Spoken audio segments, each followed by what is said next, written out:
friends, my name is Shah. I study in Ahmedabad International School in 4th standard. Today I have constructed this crane in Robofun Lab, Ahmedabad. The components I used are smart hub, motor, pulley wheel, gears and many more. I have used a 6-simple machine known as pulley. I have also used a locking mechanism known as pawl and rattle. Pawl and rattle helps me to unlock and lock my load. I have constructed this crane to move around and place my load to the other place. Now I will show you a demo.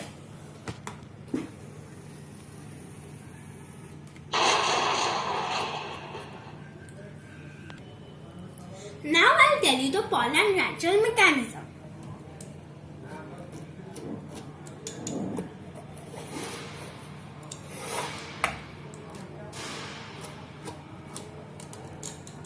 This kind of application is used in construction to lift the load and put it to the other place.